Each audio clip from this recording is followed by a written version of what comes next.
Hey, I'm Sam Outlaw. Thanks for watching Music News.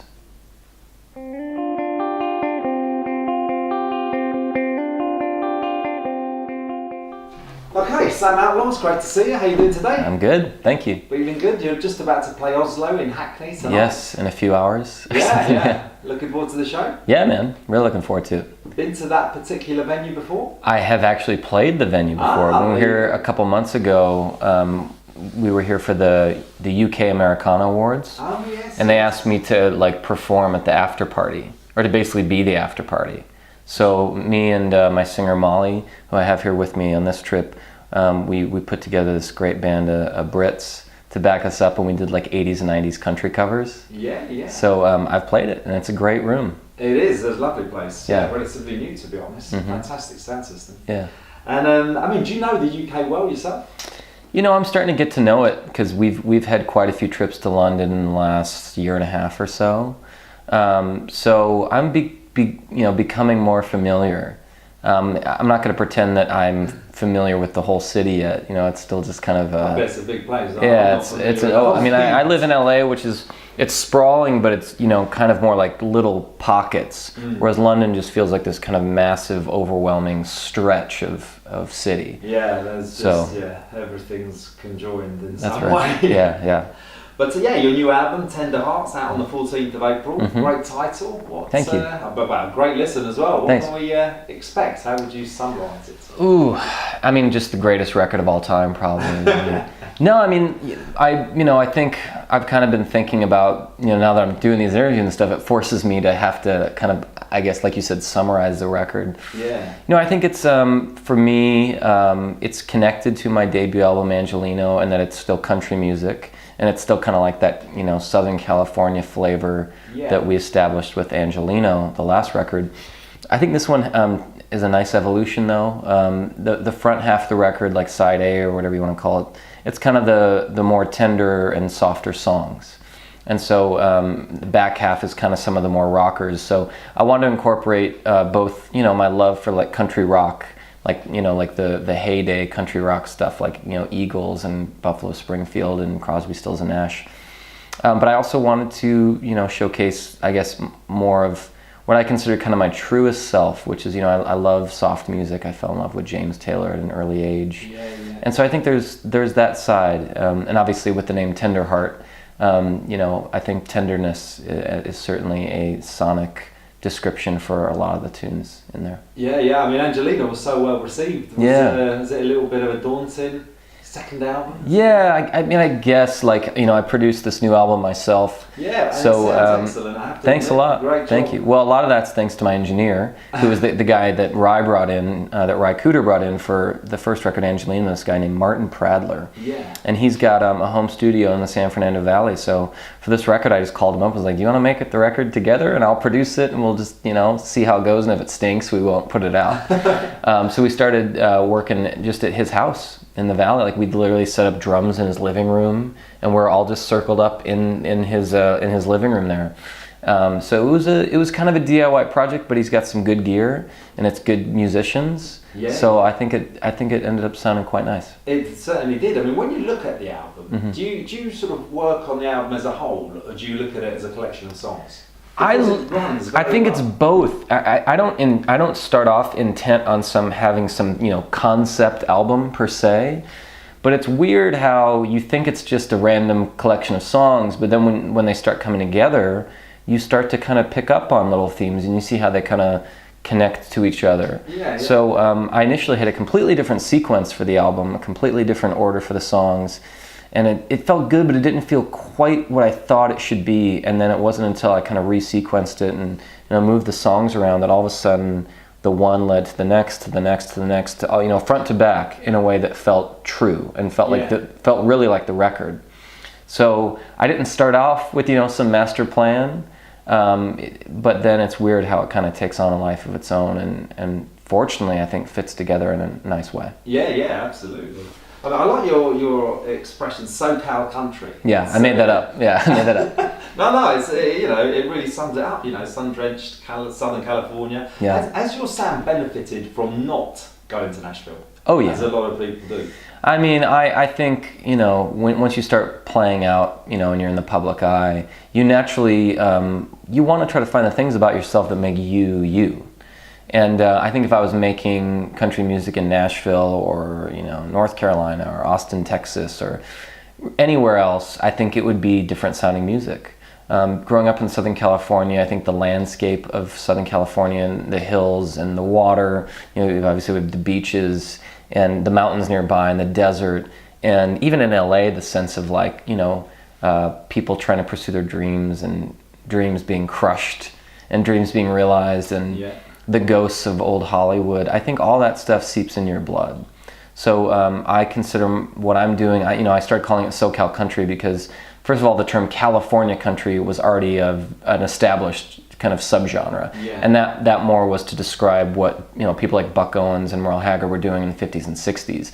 And even though there is that influence of the kind of the Bakersfield sound, and there's proper honky-tonk in my records, I also felt like I wanted to specifically call out, you know, kind of like the troubadour era, you know, singer-songwriters like Jackson Browne and, you know, Warren Zevon and these folks that kind of defined that tradition as well. So Southern California or SoCal country just felt right. And, absolutely. No, and it also kind of lets me do whatever I want. Because if I invented the name of the genre, then I can kind of make music that sounds however I want it to, and it will be technically SoCal country. Yeah, and have little influences, the mariachi influence. How did that sort of element come into your music? There were a couple tunes on the debut album Angelino that just very much had that kind of you know, border state, norteño kind of feel to it. Yeah. And Rai, you know, he knew this guy, Jesus Chuy Guzman, who's like the head honcho mariachi dude in LA. So at least with Angelino, you know, we added mariachis, very beautiful string arrangements and horns to 2 of the tracks. Now with my new album, I wanted this song, Everyone's Looking for Home, to have mariachis in it. And but the mariachi and instrumental sound in this instrumental section of the song is really meant to kind of symbolize the kind of chaotic nature of my life since I've started playing music full-time as a touring musician. And so it couldn't sound pretty. It couldn't be this beautiful cinematic flourishing of mariachis because this life has been crazy and it's been strained and oftentimes confusing. So the new album, the first track, has mariachis, but a quite different sounding mariachi than what we did with Angelino. And I mean, it announces, you know, the new album perfectly. But it's not, you know, again, like the first track on Angelino has this beautiful, you know, again, very orchestral, cinematic kind of, and I think in the new album, the mariachis, it's cinematic, but in kind of almost like a terrifying way, you know, kind of weird, little different. Yeah, no, absolutely, and it's good to make a difference. You're developing, looking, you know, searching out, feeling your way as it goes. That's right. I mean, does your old life seem like a lifetime ago? Yeah, it does. It's so weird. I mean, we're in March 2017 right now, and I was working, you know, my advertising job up until March of 2015, and then the album came out in June, and I went on tour forever.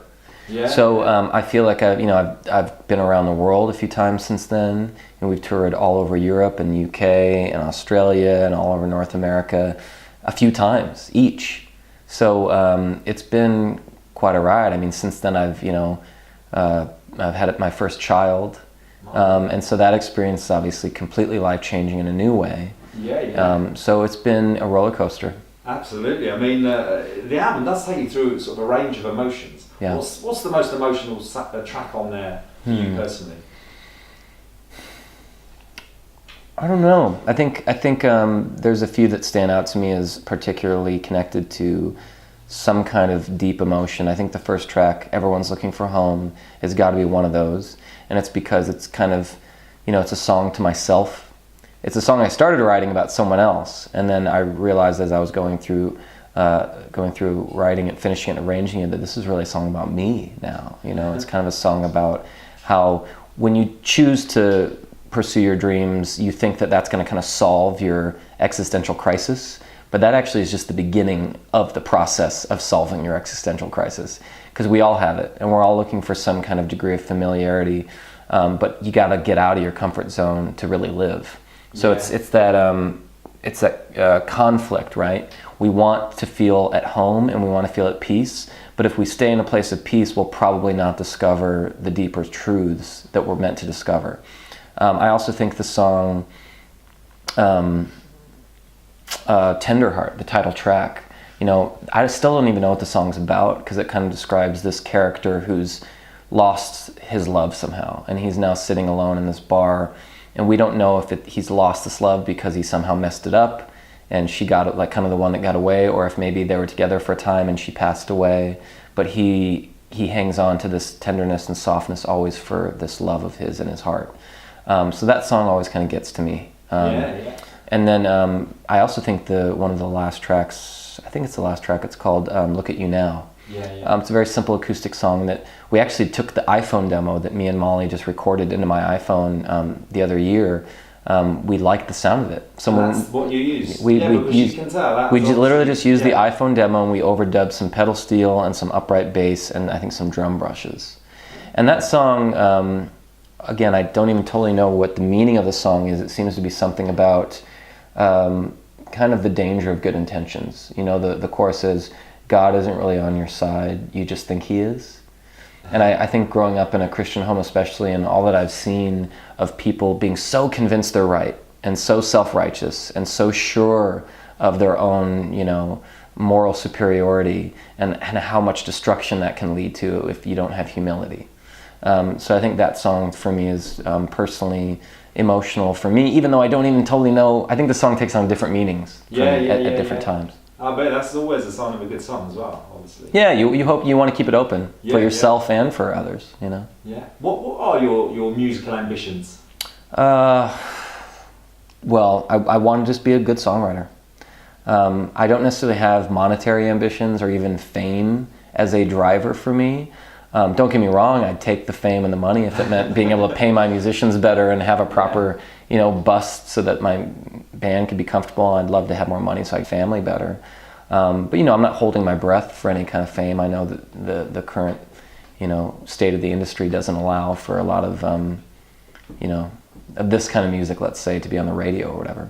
But yeah, I think my ambitions are to simply be a good songwriter. I want to every day, every year become a better singer, better performer, and I want to make meaningful music because, the stuff that really changed my life was music. And growing up, and when I would hear a good song that would, somehow get to something to me, that inspired me, and that's the kind of stuff that changes the world, So I think my ambition is simply to be the best artist that I can be, and I'm very careful to use the word artist because I don't necessarily see myself in some sort of important, light, but I want to be a good songwriter. That's what I want the most. Excellent. And who inspires you? Who do you look to, sort of from the past and modern day? There's so many, but if I was to highlight a few, I grew up really only listening to one country band, and it was a band from the 70s, this Western swing revivalist group called Asleep at the Wheel. And they originally were actually a California, Bay Area band, and then Willie Nelson convinced the band leader, Ray Benson, to move to Austin, Texas. So now they're synonymous with Austin. When you fly into the Austin, Texas airport, there's this little cafe, and it's like Ray's place, So he's kind of like the mayor of Austin, Texas. So that was a Western swing band that got kind of country music into my blood. And then when I kind of fell in love with classic country, stuff like George Jones, Emmylou Harris. I grew up listening to, as I mentioned, a lot of those great 60s, 70s troubadour era songwriters. So I know we had Best of James Taylor. We had Eagles, live album Hell Freezes Over. We had Best of Eagles, Bread, America, Earth, Wind and Fire, Chicago. To this day, I still love listening to soft rock stuff like Peter Cetera's solo work. I love rock and roll like Bryan Adams. On the new album, I try to put in some kind of John Mellencamp style, just heartland rock. So I love that. And Linda Ronstadt, I still think is arguably the best, female vocalist of all time. So there's too many to name, but those were some that really kind of did it for me. Yeah, fantastic. Well, it sounds totally like you know your stuff, that's for sure.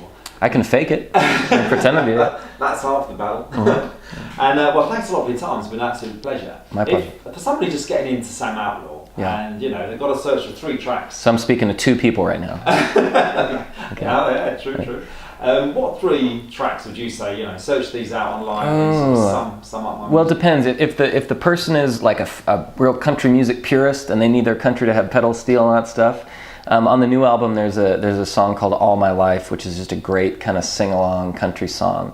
For folks that maybe are into maybe the alt country side of things a little bit more, there's a song on my first album. The album's called Angelino, but the song is called Old Fashioned. And it's one of my favorites, even though we don't play it out live too much, but I think it's a really good one, and I think it has some of the best Ry Cooder guitar stuff going on with the whole record. And then for folks who like rock and roll, I mean, kind of one of the new singles on the new album is a song called Trouble. And it's just a straight ahead rock song. It's kind of a genre, kind of 80s, 90s rock song about temptation in all of its forms. There's no pedal steel, but there's a lot of good Telecaster and stuff. So I think that's a little bit of a mix. Yeah. Excellent. Thanks a lot for your time. Anything else to say to Music News watchers? Thanks if you haven't checked me out, thanks for listening to this interview. And if you get around to listening to music, thanks for checking it out. And I hope to see you at a show. Come to a show. Live music is important. Fantastic. Thank you very much indeed. Thanks, man. Thanks a lot. Pleasure. Thank you. Cool.